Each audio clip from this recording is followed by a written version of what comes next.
नवा जो प्रश्न है, 10 मीटर लंबी एक सीढ़ी एक दीवार पर टिकाने पर भूमि से 8 मीटर की ऊंचाई पर स्थित एक खिड़की तक पहुंचती है।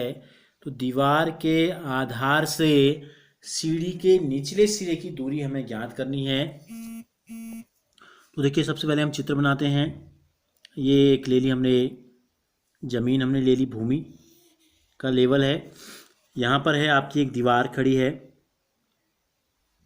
ठीक है, सीधी ले लेते हैं हम, यहाँ पर 2D में ही लेते हैं। यहाँ पर एक ले ली हमने खिड़की है, ठीक है, यहाँ पे क्या है, खिड़की है। और हम सीढ़ी को ऐसे खड़ा करते हैं तिरछा, देखो इस प्रकार से। तो सीढ़ी का जो ऊपरी सिरा है, सीढ़ी का जो ऊपरी सिरा है ये पहुँच रहा है इस खिड़की तक। कहाँ तक पहुँच रहा है? इस खिड़की तक पहुँच रहा है। 10 मीटर लंबी सीढ़ी है, सीढ़ी की जो लंबाई है कितनी है? 10 मीटर, यानी कि ये सीढ़ी जो आपको दिखाई दे रही है ये लंबी है आपकी 10 मीटर। 8 मीटर ऊंचाई पर स्थित एक खिड़की, यानी कि ज़मीन से ऊपर की जो ऊंचाई है ये है हमारी 8 मीटर। तो देखो, कभी भी इस प्रकार के जो प्रश्न होते हैं, कोई मीनार है, कोई भवन है, कोई मंदिर है, कोई भी अगर वस्तु इस प्रकार की है, तो ये क्या होते हैं, हम ये मान के चलते हैं कि जब हम इनको बनाते हैं तो ये भूमि के साथ 90 डिग्री का कोण बनाते हैं, यानी कि सीधी खड़ी रहती हैं। तिरछी के बजाय ये क्या खड़ी रहती हैं? तिरछी। कोई भी तिरछी नहीं होती, सीधी होती है, ठीक है। तो 90 का कोण बनता है। तो देखो क्या बन गई, एक आकृति जो हमको दिखाई दे रही है, ये एक त्रिभुज बन गया। कैसा त्रिभुज? एक समकोण त्रिभुज। हमको ये दूरी बतानी है, ये दीवार की जड़ है और ये सीढ़ी की जड़ है। तो इन दोनों के बीच की जो दूरी है कितनी है? सीढ़ी के निचले सिरे की दूरी दीवार के आधार से हमको बतानी है। तो ये ए भी हमको ज्ञात करना है। तो हम लेते हैं समकोण त्रिभुज ABC में, समकोण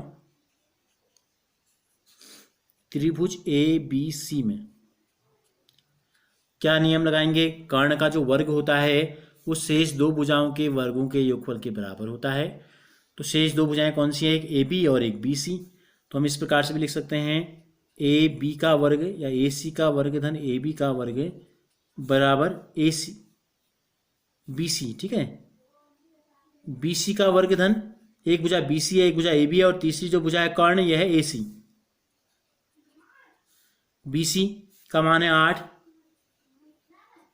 AB का मान हमको बताना है तो AB रहने देंगे इसको, और AC का मान दिया है 10। तो देखो 8 गुणा 8 हुआ 8 8 64,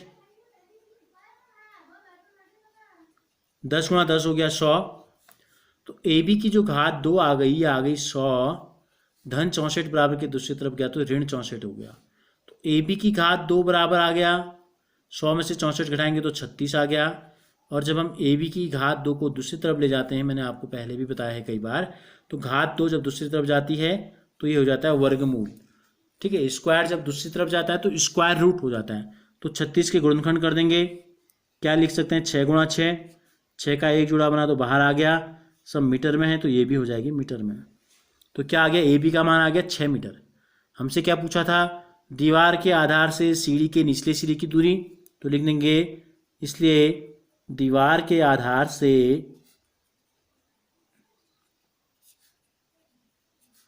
सीढ़ी के निचले सिरे की जो दूरी है